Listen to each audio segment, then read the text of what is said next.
জাহান্নামে হোতামা নামক শাস্তি সম্পর্কে আল্লাহ রাব্বুল আলামিন ডেকে বলতেছে, এটা এত বড় আগুন, আল্লাতী তাত্তালিউ আলাল আফইদা, এটা এমন বড় আগুন, এত বিশাল আগুন হয়ে যাবে যার হৃদয় পর্যন্ত আল্লাহ পাক পুড়িয়ে ছাই করে দেবে। শুধু তাই নয়, ইন্নাহা আলাইহিম মুসাদা ফি আমাদিন মুমাদ্দাদা, আল্লাহ পাক বলতেছেন, আল্লাহ পাক রব্বুল আলামিন বলতেছেন, কোনো নড়ানড়ির সুযোগ হবে না, কোনো নড়ানড়ির সুযোগ হবে না। ফি আমাদিন মুমাদ্দাদা, লম্বা লম্বা খুঁটি দ্বারা আল্লাহ পাক বেঁধে রাখবে। বেঁধে রাখার পর ওই আগুনে পোড়ানো শুরু করবে। একবার চিন্তা করেন ও মুসলমান ভাইরা, আমি নিজের থেকে একটা কথা বানিয়ে বলতেছি না। আপনার যদি বিশ্বাস না হয়, সূরাতুল হুমাযা বাংলায় অনুবাদটুকু পড়ে দেখবেন। সূরা হুমাযার মধ্যে আল্লাহ পাক হোতামা নামক এই জাহান্নামের শাস্তি কতরূপ ভয়ঙ্কর রেখেছে। আমার মুসলমান ভাইরা, এবার আমরা জানতে পারলাম, যেহেতু সময় খুব কম, হোতামা নামক এই জাহান্নামটা কত ভয়ঙ্কর। এই জাহান্নামের মধ্যে এবার যাবে কারা? সবাই শুনতে রাজি আছেন তো ইনশাআল্লাহ? তাহলে জাহান্নামে হোতামা নামক শাস্তি, এটা আমরা জানতে পারলাম। এবার আমরা জানব কয় প্রকার, কি কি কারণে এই হোতামা নামক জাহান্নামে আমাকে যাওয়া লাগবে। সবাই শুনতে রাজি আছেন তো? এক নম্বর হলাম, এই সূরাতুল হুমাযার মধ্যে আল্লাহ পাক বলতেছেন, ওয়াইলুল লিকুল্লি হুমাযাতিল লুমাযা আল্লাযী জামা'a মালাও ওয়া আদ্দাদা ইয়াহসাবু আন্না মালাহু আখলাদা।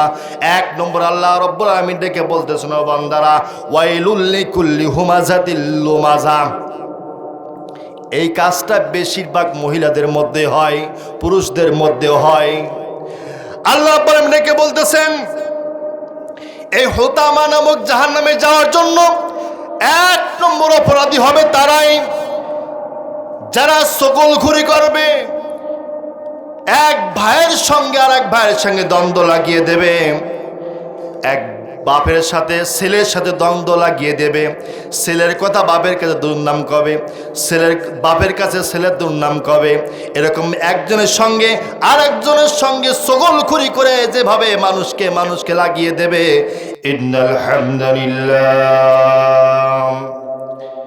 ইন্নাল হামদালিল্লাহি নাহমাদুহু ওয়া নাস্তাঈনুহু ওয়া নাস্তাগফিরুহু ونستغفره ونعوذ بالله من شرور أنفسنا ومن سيئات أعمالنا من يهد الله فلا مضل له ومن يضلله فلا هادي له ونشهد أن لا إله إلا الله وحده لا شريك له وأشهد أن محمدا عبد الله ورسوله أرسله بالحق بشيرا ونذيرا ودائعا إلى الله بإذنه وسراجا وقمرا منيرا। সবাই জবান খুলে আমার সাথে পড়েন, আউযু বিল্লাহি মিনাশ শাইতানির রাজীম, বিসমিল্লাহির রহমানির রহিম। إن الله وملائكته يصلون على النبي يا أيها الذين آمنوا صلوا عليه وسلموا تسليما। সবাই درود إبراهيم পড়ি, اللهم صل على محمد وعلى آل محمد كما صليت على إبراهيم وعلى آل إبراهيم إنك حميد مجيد. اللهم بارك على محمد وعلى آل محمد كما باركت على إبراهيم وعلى آل إبراهيم إنك حميد مجيد সম্মানিত উপস্থিতি, রাত অনেক গভীর হয়ে গেছে, এই জন্য সবাইকে কষ্ট পাচ্ছেন আপনারা।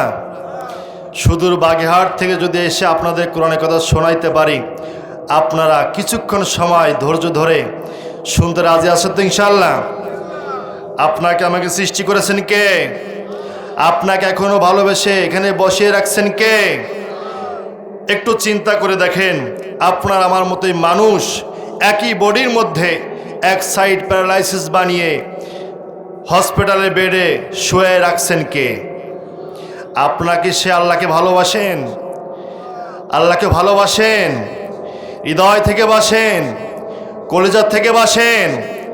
তাহলে সে হৃদয় থেকে, অন্তরস্থল থেকে একটা আল্লাহ বলে ডাক দেন তো, বলেন আল্লাহ। সবাই হাত উঁচু করে বলেন আল্লাহ, আরো জোরে আল্লাহ। ইয়া রব্বুল আলামিন, এই মাহফিলকে কবুল করো। সকলে বলেন আমিন, হাত নিচু করেন। সম্মানিত উপস্থিতি, প্রধান বক্তা ওঠার আগেই আমি অনুরোধ করতেছি, যদি কারো ইস্তেঞ্জা করার প্রয়োজন হয়, যদি প্রয়োজন হয় তাহলে হাত উঁচু করে আমাকে বলে তারপরে যেতে হবে। তা না হলে আল্লাহ এবং আল্লাহ রসুলের সঙ্গে বেয়াদবি হয়ে যাবে। আপনারা মনে মনে নিয়াত করেন যে প্রধান বক্তা আখিরি মোনাজাত করা আগ পর্যন্ত আল্লাহ যেন আমাদেরকে না উঠায়। সবাই দিলে দিলে নিয়াত করেছেন তো ইনশাআল্লাহ? যদি নিয়াত ছাড়া শয়তানি ধোকায় দিয়ে যদি চলে যান, আমি বদদোয়া দেব না, দোয়া করবো যেন ডায়াবেটিস হয়। ঠিক আছে? কথা বুঝে আসছে? যেহেতু আলোচনার বিষয় গোরস্থান সম্পর্কে একটু না বলতে হবে না, যেহেতু সময় কম। আপনাদের সেই বাগেরহাট থেকে আসার ছোট্ট ছেলেটি, কালো ছেলেটি, এই গোরস্থান সম্পর্কে একটু বলেই আলোচনা শেষ করব। তবে মূল আলোচনা বিষয় হচ্ছে, মনে রাখবেন, আমার মূল আলোচনা বিষয় হচ্ছে, আমরা জানি জাহান্নাম কয়টি জানেন সবাই? জাহান্নাম হলো একটি, কিন্তু দরজা হলো 60টি। কয়টি দরজা? আমার প্রত্যেক প্রোগ্রামগুলো কিন্তু একেবারে কোরআন এবং হাদিস ভিত্তিক এবং ক্লাস ভিত্তিক। আলোচনার শুরুতে আমি অনুরোধ করব, সামনের ফাঁকা জায়গাগুলো একটু বন্ধ করে বসতে, সবাই জিকিরের তালে দাঁড়ে লা ইলাহা ইল্লাল্লাহ। শুধু মাজানারের যদি হবে না, সামনে আগে আসতে হবে। মেহেরবানি করে ভাই সামনে আগে আসান। প্রধান বক্তা এখনো চলে আসবে, সামনে আগে আসেন। অল্প সময়ের মধ্যে মূল্যবান কথাগুলো শুনবেন ইনশাআল্লাহ। সামনে আগে আসেন। পৃথিবীর সব কিছু, কোরআনের প্রত্যেকটি আয়াত যদি অবিশ্বাস করেন, কোরআনের একটি আয়াত কিন্তু সবাই স্বীকার করার যোগ্য। সে কথাটি হলো কুল্লু নাফসিন যায়কাতুল মাউত। কথা কান ঠিক কি ঠিক না? ইহুদি কন, খ্রিস্টান কন, সকলেই এই কোরআনের আয়াতটা কিন্তু কেউ অবিশ্বাস করে না। তাহলে সেই কবরে যাওয়া আমাদের লাগবে কি লাগবে না? লাগবে কি লাগবে না? 6 দিন পরে নখ খসে যাবে। আল্লাহু আকবার বলেন। কবর সম্পর্কে বলবো তো ইনশাআল্লাহ। 6 দিন পরে নখ খসে যাবে, 9 দিন পরে চুল। কবর গাহের সামান নিতে কইরো না কেউ ভুল। কবর জায়গা ভালো নয়, কবর জায়গা ভালো নয়, কবর জায়গা ভালো নয়। আমল দিয়ে কবর গৃহ সাজিয়ে নিতে হয়। ঠিক কিনা যারা বলেন? কোন মাতব্বরে বলায় চলবে কিনা? ক্ষমতার বলায় চলবে কিনা? টাকা পয়সার অভাব অন্তরে চলবে কিনা ওই জায়গায়?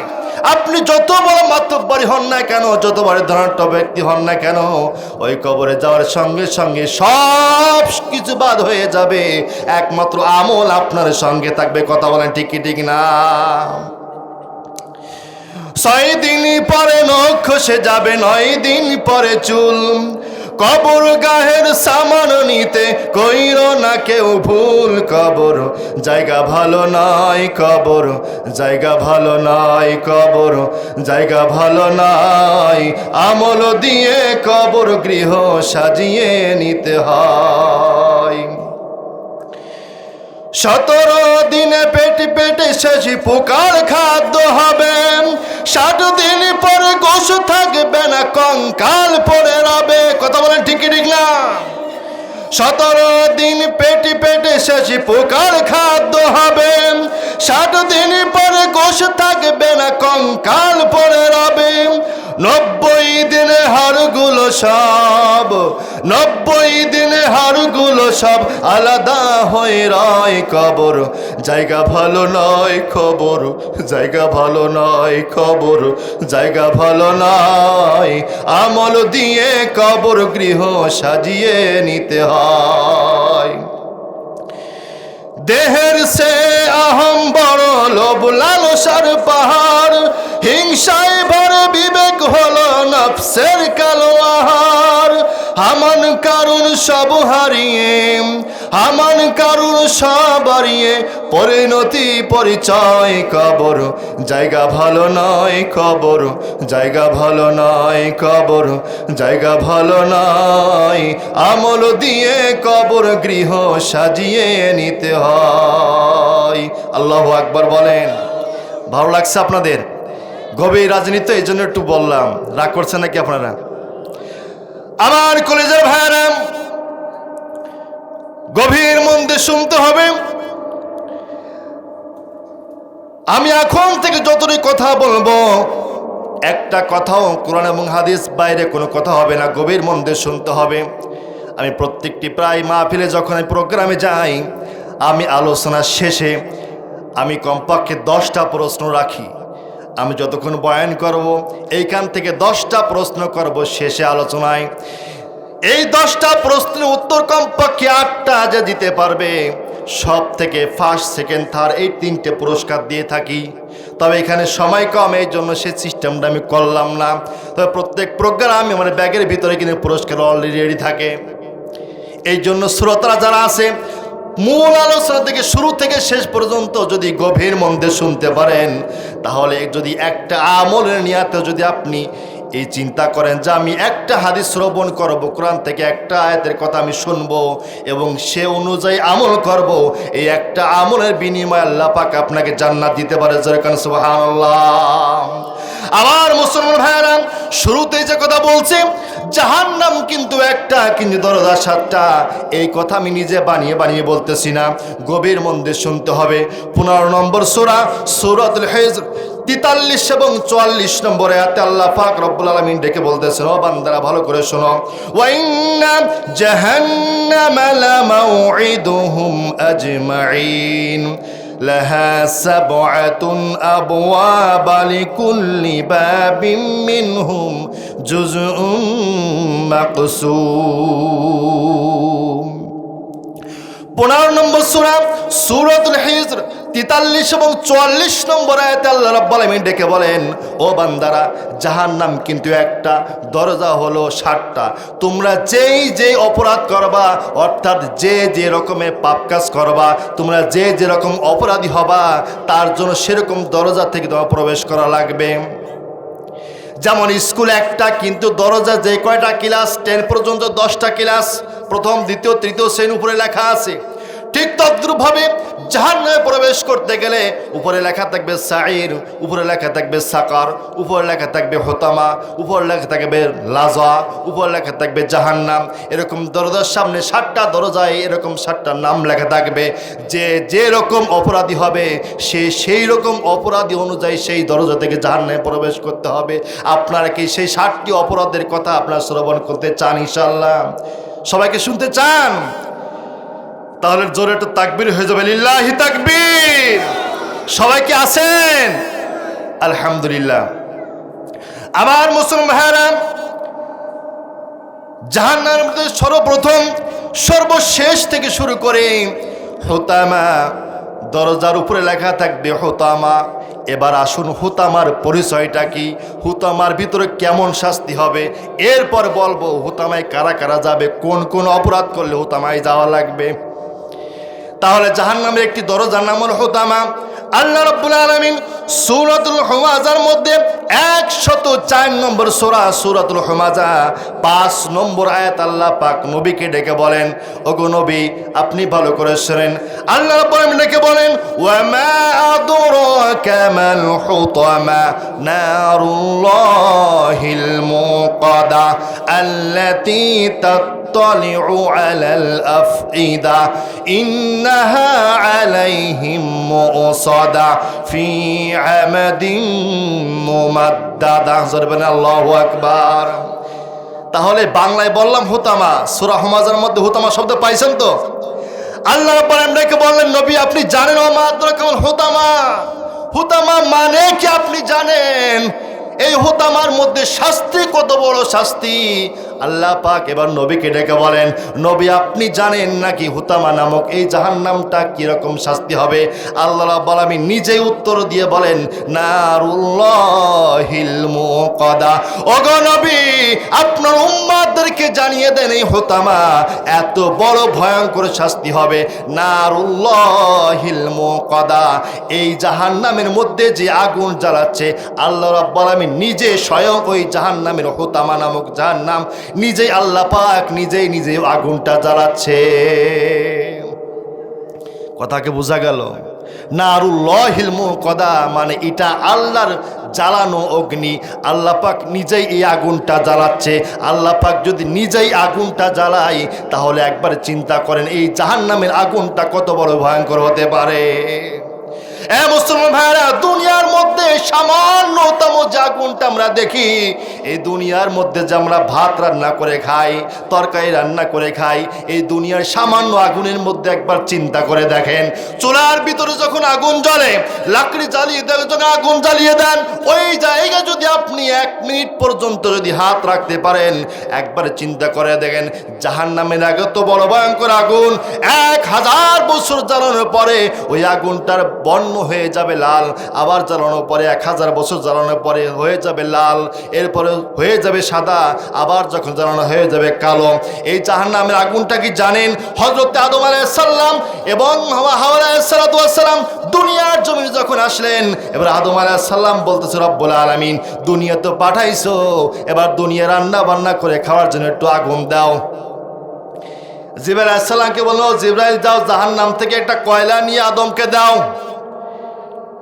জিবরাইল আলাইহিস সালাম এই আগুনটা নিয়ে যাওয়ার পরে আদম আলাইহিস সালাম জ্বালিয়ে যখন রান্না শুরু করবে, রুটি আর হালুয়া হওয়া শুরু কথা, পাইলে শুদ্ধ হাড়ি শুদ্ধ পড়ে ছাই হয়ে যায়। এবার আদম আলাইহিস সালাম বলতেছে, রব্বুল আলামিন কেমন আগুন দিলে যে ভাত রান্না দূরের কথা সে সব পুড়ে ছাই হয়ে যায়। আল্লাহ রাব্বুল আলামিন ডেকে বলেন, গভীর মন দিয়ে শুনতে হবে।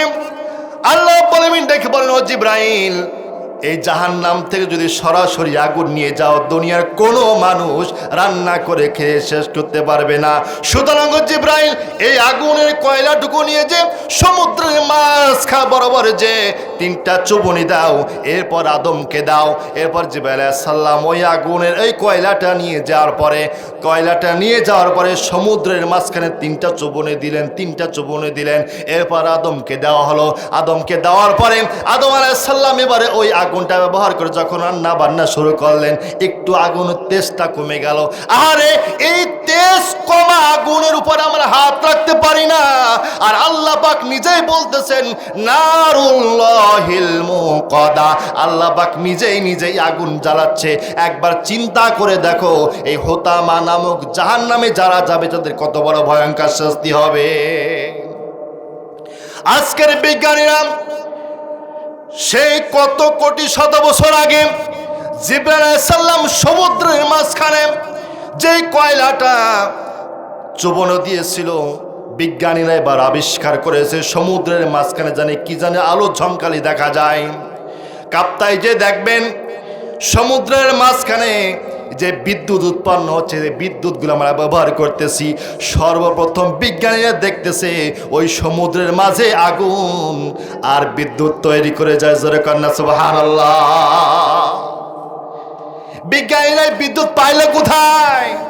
জিবরাইল আলাইহিস সালাম ওই সেই কয়লা চুবনি দেওয়ার কারণে বিজ্ঞানীরা খুঁজে পেয়েছে যে আজ সমুদ্রের মাঝে বিদ্যুৎ উৎপন্ন করা যায়। কাপ্তায় যাওয়ার পর আমি দেখেছি, ওখানে গিয়েছে, আল্লাহ পাক নিয়েছে, ওই জায়গায় বিদ্যুৎ উৎপন্ন করে। আজও জেনারেটর দিয়েও যদি বিদ্যুৎ উৎপন্ন করা হয় তাহলে একবার চিন্তা করে দেখেন, এই বিদ্যুৎ উৎপন্ন হয় ওই জিবরাইল আলাইহিস সালামের আগুন জ্বালানোর উৎপত্তি থেকে শুরু হয়েছে।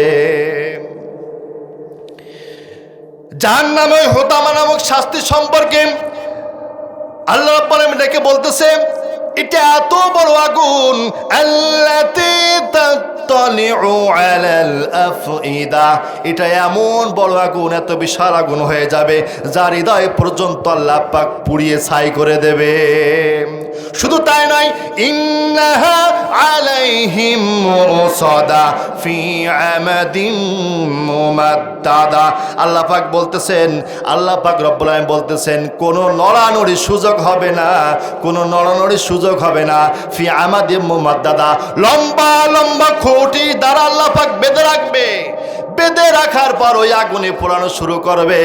একবার চিন্তা করেন ও মুসলমান ভাইরা, আমি নিজের থেকে একটা কথা বানিয়ে বলতেছি না।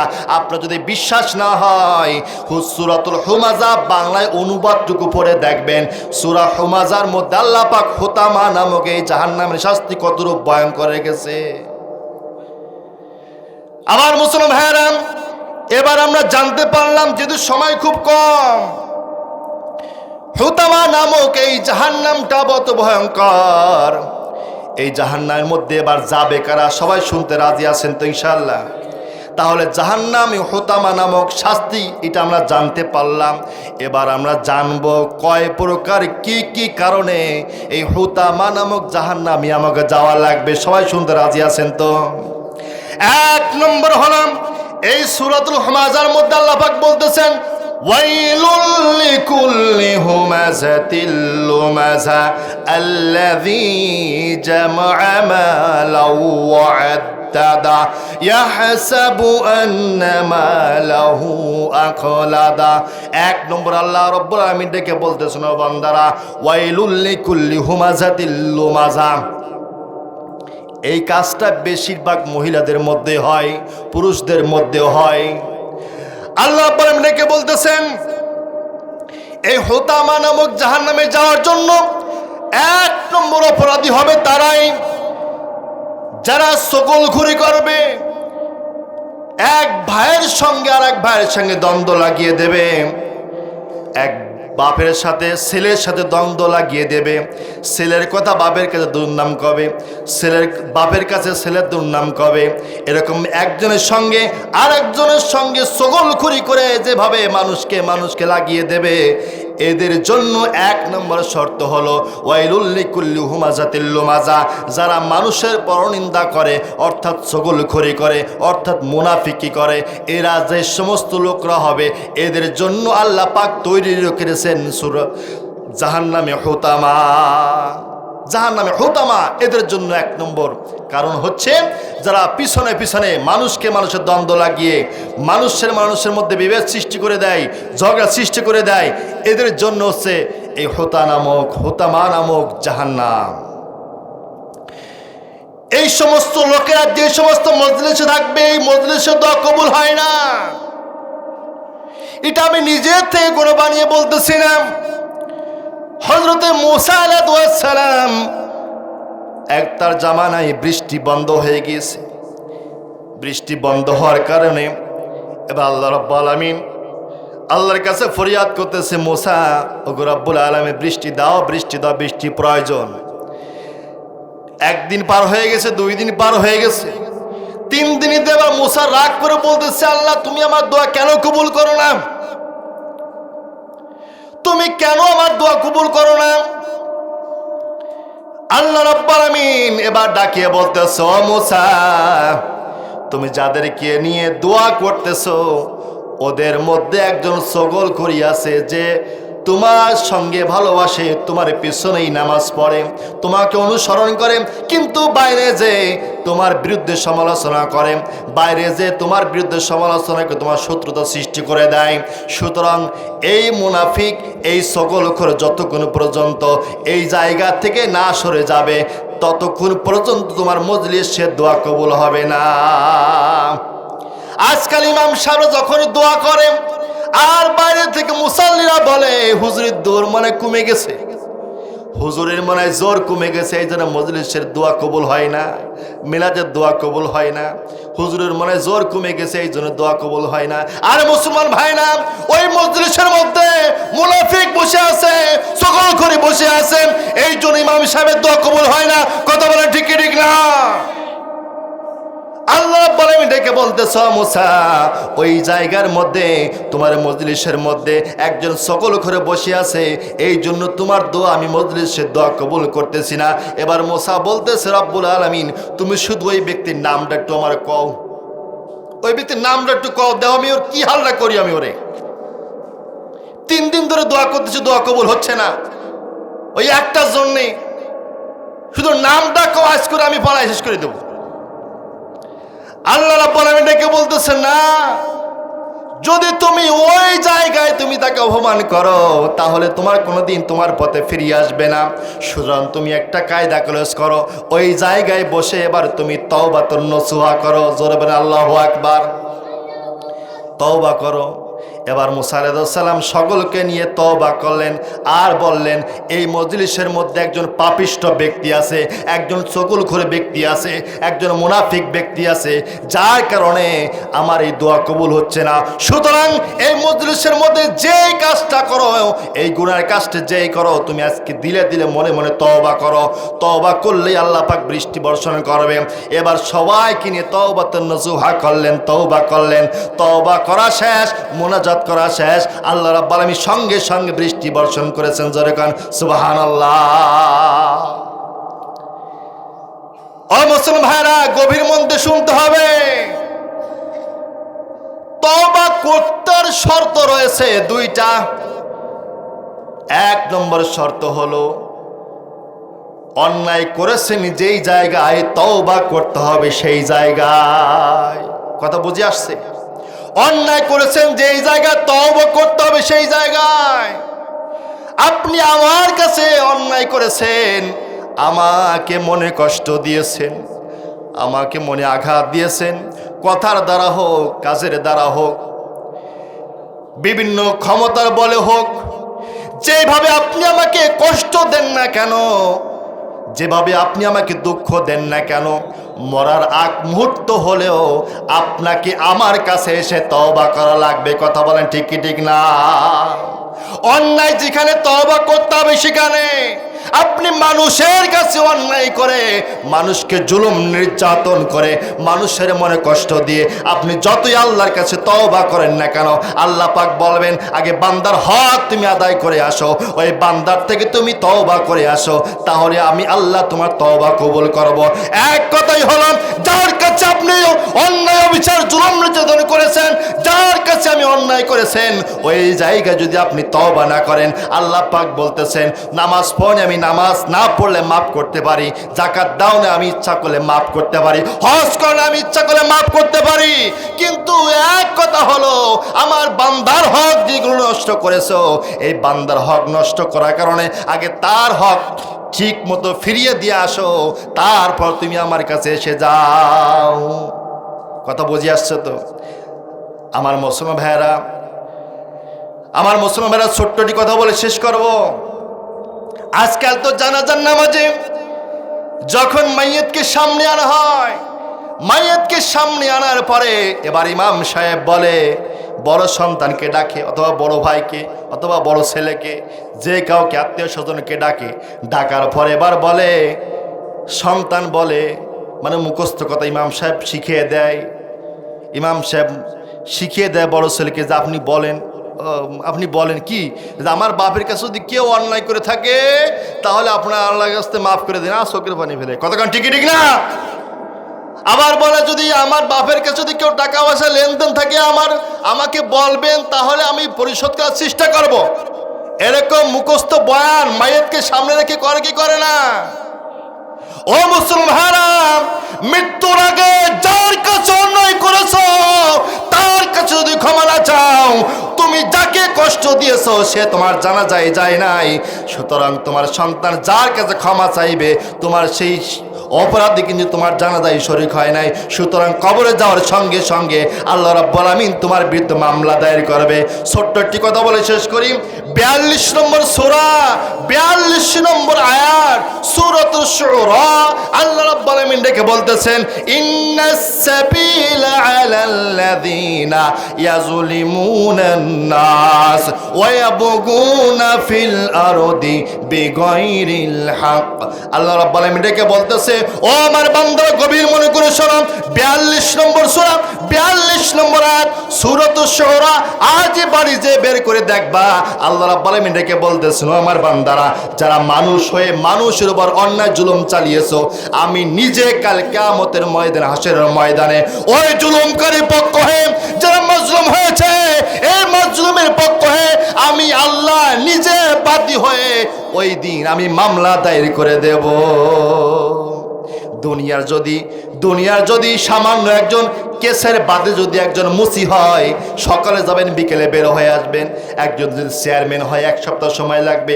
আর যদি কেসের বাদী স্বয়ং প্রধানমন্ত্রী হয় তাহলে যাবজ্জীবন কারাদণ্ড। ঠিক কি ঠিক না? আর কাল কিয়ামতের ময়দানে এই জুলুমকারীদের বিরুদ্ধে যদি আল্লাহ পাক নিজে বাদী হয়ে মামলা দায়ের করে তাহলে যাবজ্জীবন জাহান্নাম। কথা ঠিক কি ঠিক না? সম্মানিত ভাইয়েরা, আলোচনা বেশি দীর্ঘায়িত করব না। সুদূর বাগেরহাট থেকে আপনাদের কাছে আসছে, আপনাদের দেখে কলিজাটা ভরে গেছে। আপনারা আমার জন্য দোয়া করবেন ইনশাআল্লাহ। আমি আপনাদের সকলের জন্য দোয়া করি।